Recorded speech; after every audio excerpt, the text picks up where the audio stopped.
नमस्कार, मैं अंशिता आप सभी दर्शकों का स्वागत करती हूँ एसकेडी न्यूज। लखनऊ से इस वक्त की बड़ी खबर। जी हां, आपको बताया प्रदेश में जहां सरकार डग्गा मार वाहनों के विरुद्ध पर नकेल का प्रयास करती रहती है, लेकिन कुछ दबंग लोगों ने आज भी इस बसों का संचालन करते हैं। लेकिन अब इन डग्गा मार बसों पर नकेल कसने के लिए परिवहन विभाग अपनी कमर कस लिया है, जिसके चलते कल से परिवहन विभाग ने अभियान चलाया है। यह अभियान सेंट्रल रीजनल वर्कशॉप कर्मचारी संघ के नेतृत्व में प्रदेश मंत्री जसवंत सिंह ने चलाया। यह अभियान पूरे प्रदेश में चलाया गया। इसी अभियान में लखनऊ में चारबाग रेलवे स्टेशन, आलमबाग, टेढ़ी पुलिया, अहमद एवं पॉलिटेक्निक चौराहे पर अवैध बस संचालन को रोका गया। जी हां, आपको बता दें, इससे सैकड़ों वाहनों का संचालन रुका, जिससे निश्चित निगम को आय में लाखों रुपए का फायदा होगा। चारबाग रेलवे स्टेशन पर इस कार्रवाई में सहायक क्षेत्र प्रबंधक, आलमबाग डिपो राजकुमार एवं आलमबाग, टेढ़ी पुलिया, अहमद की कार्रवाई सहायक क्षेत्र प्रबंधक काशी प्रसाद, उप नगरीय हैदरगढ़ डिपो रहे।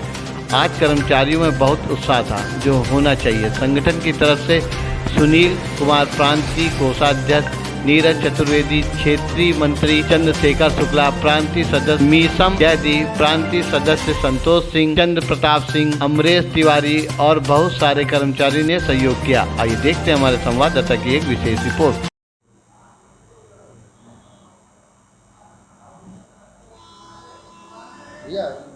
देखिए, यहाँ इसमें परिवहन निगम को जो सबसे बड़ा नुकसान हो रहा है वो डग्गामार संचालन से हो रहा है। 93% पे ये प्राइवेट वाहनों को चलने की अनुमति है और 7% मात्र राष्ट्रीयकृत मार्ग है जिस पे हम चलते हैं। और ये लगातार डग्गामार संचालन की वजह से हमको करोड़ों रुपए रोज का नुकसान होता है। और इसको दिखाने के लिए और जनता तक शासन और सरकार, आदरणीय योगी जी और हमारे प्रबंध निदेशक महोदय जो बड़ी ईमानदारी से आकर के परिवहन निगम को सुधार का काम करना चाह रहे हैं, उन तक एक संदेश पहुंचाने का था कि कर्मचारी भी अपने दम पे इनके संचालन को रोक सकता है। कल हम लोगों ने चारबाग बस अड्डे, जहाँ पर करीब 20-25 गाड़ियाँ बराबर गोंडा, बहराइच, सुल्तानपुर और मार्गों पे चलती है, उनको रोका। और जो टेम्पो ट्रेवल्स और जीप और इको वगैरह जो गाड़ियाँ चलती है उनको हमने रोका। और साथ ही उसके बाद आलमबाग, ये तो दूरी मेरे ख्याल से 400 मीटर भी नहीं है। आलमबाग से 500 किलोमीटर, बस अड्डे से 500 मीटर की दूरी पर ये आप भद्रा ट्रेवल्स करके है, एक और तमाम ट्रेवल्स की 30-35 गाड़ियाँ चलती है, जो कि सुल्तानपुर, गोरखपुर और भी अन्य मार्गों पे वहाँ से सवारियाँ उठा करके ले जाती है।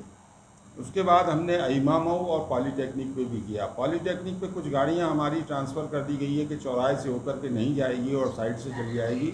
तो अब वहाँ पर जो है उनका पूरी तरीके से वर्चस्व हो गया। वहाँ पर टेम्पो ट्रेवल्स के नाम से एसी और देसी गाड़ियाँ चलती रहती है। बस अड्डे के आगे से ये लोग बुला करके टेम्पो में बैठा कर दूर दराज खड़ी हुई गाड़ियों में ये लोग सवारियाँ बैठाते हैं। कल का जो कार्यक्रम हमारा था वो सांकेतिक दर्शन कराने का था कि इस डग्गामार से हम पीड़ित हैं, ये दिखाना था।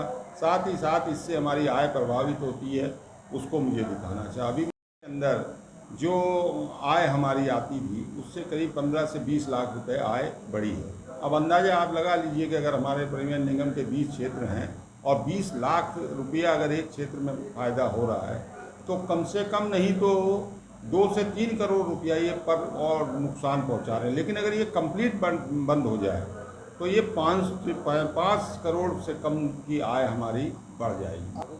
नहीं, कल मैंने जो ये कार्यक्रम किया उसमें हमारे आलमबाग डिपो के ARM राजकुमार जी रहे हमारे साथ, हमारे उपनगरीय हैदरगढ़ के डिपो के ARM काशी प्रसाद जी हमारे साथ रहे और निगम के कर्मचारी रहे। MD साहब को मैंने पल पल की सूचना दिया, MD साहब ने अप्रिशिएट किया और इसकी सराहना की।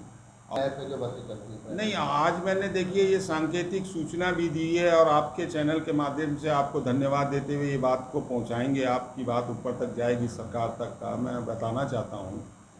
देखिए, कॉन्ट्रैक्ट कैरिज एक्ट का परमिट ये लेके, कॉन्ट्रैक्ट कैरिज का परमिट लेकर के ये स्टेज कैरिज के हिसाब से जगह जगह की सवारियाँ बैठाती, ये कानूनन अपराध है और परमिट का खुला उल्लंघन कर रहे हैं और सरकार के कानून का उल्लंघन करते हुए करोड़ों रुपए की राजस्व की चोरी ये कर रहे हैं।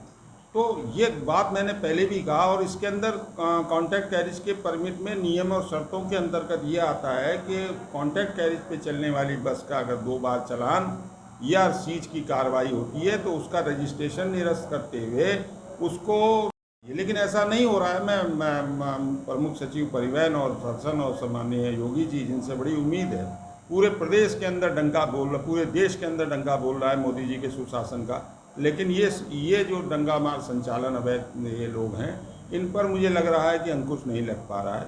मैं आपके चैनल से अनुरोध करना चाहूँगा माननीय योगी जी से, माननीय परिवहन मंत्री जी से और हमारे खासकर हमारे प्रबंध निदेशक महोदय से कि इन पर अंकुश लगाया जाए, ताकि कम आय में जो हमारे चालक परिचालक परेशान हो रहे हैं उनको भी राहत मिले, और परिवहन निगम जो आज अपने कर्मचारियों का देयक नहीं दे पा रहा है केवल इसलिए कि वो घाटे में चल रहा है, लाभ में नहीं चल रहा है।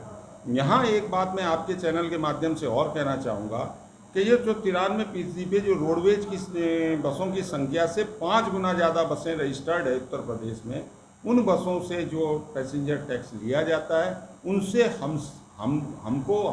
उनसे बहुत अधिक अतिरिक्त कर के रूप में 300 करोड़ रुपया लगभग ज़्यादा देना पड़ता है। तो मैं मांग करना चाहता हूँ कि वो अतिरिक्त कर हमारा माफ़ किया जाए, साथ ही साथ 500 करोड़ रुपया सालाना जो है परिवहन निगम को, जैसे देश की अन्य एसआरटीसी को प्रदेश की सरकारें देती है, वो हमको भी मिले।